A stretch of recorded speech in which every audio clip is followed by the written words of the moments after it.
Pour faire des boulettes petites et cuire à la vitesse de l'éclair, prenez une grande râpe ordinaire, placez-la sur le dessus de la casserole, étalez une petite portion de pâte à chaque fois et essuyez à travers une râpe. Cela s'avère très simple. Mettez la pâte dans un emballage solide à une petite distance les uns les autres. Faites 2 à 3 trous avec un couteau, tenez le sac au-dessus de la marmite de soupe et en appuyant légèrement dessus, badigeonnez la pâte avec un bâton. Coupez le bas d'une petite seringue. Vous disposez maintenant d'un appareil pratique pour retirer le trognon des pommes et des poires. En coupant les concombres, des pommes de terre, des courgettes, des tranches collent constamment au couteau.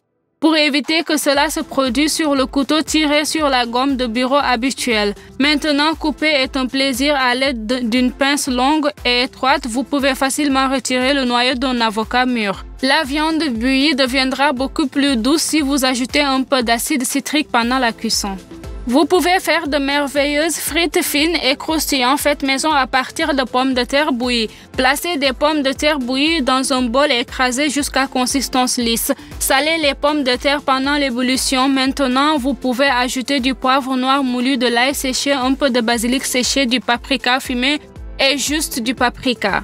Versez un peu d'huile végétale et mélangez bien le tout à nouveau. Réalisez ces petites boulettes de pommes de terre à partir de la purée et posez sur une plaque recouverte de papier cuisson en laissant une distance assez décente entre elles.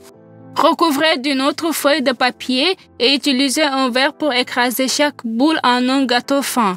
Retirez la feuille supérieure avec précaution, placez la plaque de cuisson dans un four préchauffé à 130 degrés et séchez les chips pendant 50 minutes. J'ai 3 de ces plaques de cuisson dans mon four. Des frites maison croustillantes, dorées, parfumées et délicieuses sont prêtes.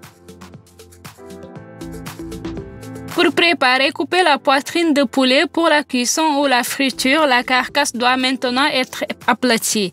Posez les carcasses découpées sur la planche, recouvrir avec le second et presser fort. C'est tout, simplement et facilement.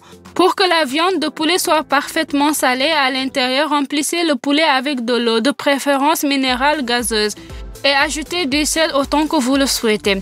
Laissez-les ainsi pendant au moins 3 heures. Pour cuire du poulet au four, la marinade la plus idéale est la crème sûre et la pâte de tomate. Ajoutez les épices au goût. Enduisez maintenant les carcasses des deux côtés avec la marinade.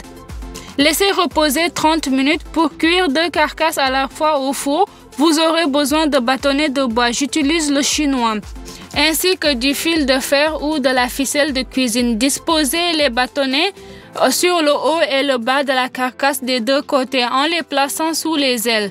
Fixez avec du fil, serrez fermement le fil avec une pince, placez la grille sur une plaque à pâtisserie et placez les 2 carcasses de poulet l'une en face de l'autre. Je les connecte au centre sous la forme d'une carabane. Sous cette forme, envoyez au four et faites cuire jusqu'à cuisson. C'est ainsi que 2 poulets sont cuits une fois. Ils s'avèrent si rouges et très juteux. Pour la cuisson de légumes comme les brocolis et les carottes, utilisez de l'eau minérale gazeuse. Puis, pendant la cuisson, les légumes conservent leur couleur vive et riche. Lors de la cuisson du riz, des pâtes ou des pommes de terre, placez une grille sur le dessus de la casserole avec des légumes frais. Fermez avec un couvercle approprié ou un grand bol et après 10-15 minutes, c'est prêt et le contenu de la casserole et les légumes sont cuits à la vapeur. La peau qui recouvre les cerneaux de noix, en particulier dans les produits de boulangerie, peut être légèrement amère. Pour enlever, il suffit de bien sécher les noix dans une poêle, voire de les faire frire légèrement. Après qu'ils aient un peu refroidi, frottez-les légèrement avec vos mains. La peau tombe toute seule. Si vous avez besoin de faire cuire des cheesecakes très rapidement le matin, ajoutez un œuf, un édulcorant, une pincée de sel au fromage cottage et mélangez bien. Ajoutez maintenant la semoule de blé dur à la masse de caillé et laissez la masse pendant 5 à 10 minutes pour que la semoule gonfle. Faites bien chauffer la poêle, versez un peu d'huile végétale et mettez toute la masse de caillé d'un coup. Lissez-le, fermez la casserole avec un couvercle et faites cuire à feu doux pendant environ 5-6 minutes. À l'aide d'une spatule en silicone, divisez le gros cheesecake en plusieurs parts. Retournez chacun de l'autre côté. Les gâteaux au fromage ne sont pas gros, mais cela ne change pas. Amenez à pleine préparation également sous le couvercle à feu doux pendant encore 4-5 minutes.